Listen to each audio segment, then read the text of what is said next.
Good morning.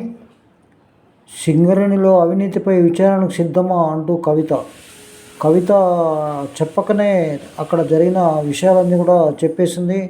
Singareni కాలనీస్లో dependent కార్మికుల నియామకాల జోలికి ప్రభుత్వం వస్తే ఊరుకోబోమని తెలంగాణ జాగృతి అధ్యక్షురాలు కల్వకుంట్ల కవిత హెచ్చరించారు.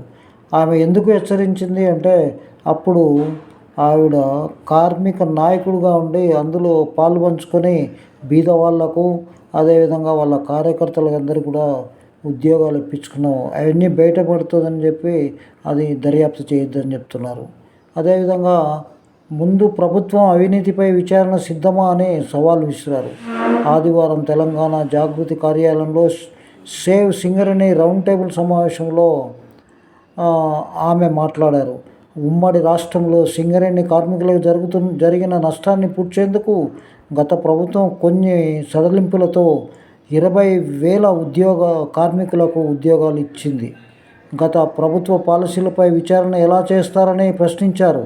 ఇదే అక్కడ జరిగినటువంటి ఉద్యోగాలు ఏ విధంగా అక్కడ ఇచ్చి ప్రజాసేవ చేసిందో కవిత యొక్క విషయాలన్నీ కూడా బయటకు వస్తాయి. దాని మీద ఎంక్వైరీ చేయాలని చెప్తున్నారు. అది చేయొద్దు, ఇప్పుడు జరిగే అవినీతి మాత్రమే చేయమని చెప్తుంది కవిత. అదేవిధంగా రాజస్థాన్ ప్రభుత్వంతో సింగరేణి సంస్థ 11,000 కోట్ల ఒప్పందం చేసుకుందని, ఒక మెగావాట్ విద్యుత్కు అయ్యే ఖర్చుకు 3 రెట్లు ఎక్కువ ఖర్చు పెట్టే విధంగా అగ్రిమెంట్ చేసుకున్నారన్నారు. అదేవిధంగా లిథియం రిఫైనరీ అంటూ ఆల్డ్మీన్ అనే చిన్న కంపెనీతో 2,250 కోట్ల ఒప్పందం చేసుకున్నారన్నారు. 27 లక్షలు కూడా ఆదాయం లేని సంస్థతో 2,250 కోట్ల ఒప్పందం ఎలా చేసుకున్నారని ప్రశ్నించారు. వీటిపై శ్వేతపత్రం విడుదల చేయాలని, ఈ ఒప్పందాల వెనుక ఉన్న బడాబాబుల పేర్లు బయట పెట్టాలని డిమాండ్ చేశారు. ఇది జరిగినటువంటి టైంలో కోడై కూసినప్పటికీ సింగరేణిలో అప్పులు పెరిగిపోయినాయి, కానీ ఇచ్చేటువంటి వాళ్ళు డబ్బులు ఇవ్వలేదు. జీతాలు కూడా ఇవ్వలేని పరిస్థితుల్లో వాళ్ళ ప్రభుత్వంలో జరిగింది. అప్పుడు ఓడీలు తెచ్చుకొని చేసుకున్నారు జీతాలు ఇచ్చుకునేది.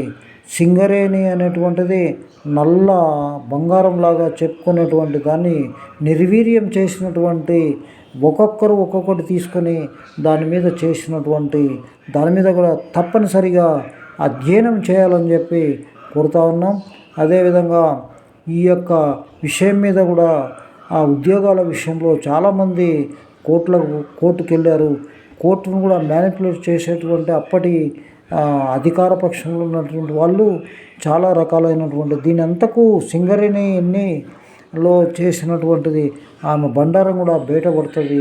ఇది కాంగ్రెస్ ప్రభుత్వం మెల్లమెల్లగా దీన్ని బయటికి తీసే ప్రయత్నం చేస్తుంది. దీంట్లో ఆమె ఒప్పుకున్నది 20,000 ఉద్యోగాలు దాదాపుగా కార్మికులకు ఉద్యోగాలు ఇప్పించామని. 20,000లో ఏం జరిగింది, ఈ చేతులు డబ్బులు ఎలా మారాయి అనేది దీంట్లోనే అప్పుడు కోడై కూసిన కాంగ్రెస్ పార్టీ అప్పుడు వాళ్ళని ఏమీ చేయలేక మాట్లాడితే జైలు పంపించడం, ఇప్పుడు అధికారం పోయిన తర్వాత అన్నీ కూడా ఎంక్వైరీ చేస్తున్నారు. దీని మీద చర్య తీసుకొని, అదేవిధంగా ఎవరైతే జాన్కోకు డబ్బులు కట్టాలనో డబ్బులు కట్టకుండా ఉంటే, ఇది గవర్నమెంట్ అని చెప్పినటువంటి, రెండు గవర్నమెంట్ కట్టకపోతే ఏమవుతుందని చెప్పినటువంటి ఇది సింగరేణి అనేటువంటిది డబ్బులు పుష్కలంగా ఉన్నప్పటికీ ₹1 కూడా లేకుండా నిల్ బ్యాలెన్స్ చేసిన ఘన చరిత్ర కలిగినటువంటి అప్పటి ప్రభుత్వం. ఈమె పాత్ర కూడా చాలా ఉంది. అప్పుడే లక్షల వాచీలు కొనడం, అదేవిధంగా సింగరేణిని పంచుకొని తమ యొక్క సీఎం బిడ్డ అని అన్ని రకాలైనటువంటి ఏ విధంగా అవకాశం ఉంటే ఆ విధంగా చేసుకున్నారు.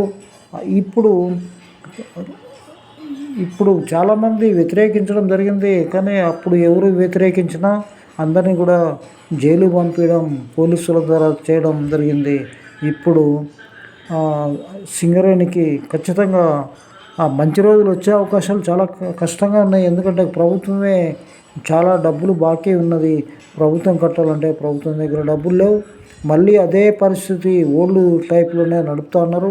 కాబట్టి ఎన్నో రకాలైనటువంటి ఆదాయం ఉన్నటువంటి సంస్థలను నిర్వీర్యం చేసినటువంటి అప్పటి ప్రభుత్వము మీద ఇప్పుడు ఒక్కొక్క వ్యక్తి ఒక్కొక్క విధంగా సంస్థలను నిర్వీర్యం చేశారు. కాబట్టి వారి మీద తక్షణమే చర్యలు తీసుకోవాలి, ఎంక్వైరీ చేయాలని చెప్పి ఈ ప్రభుత్వాన్ని కూడా మేము డిమాండ్ చేస్తున్నాం. నమస్తే, థ్యాంక్ యూ వెరీ మచ్.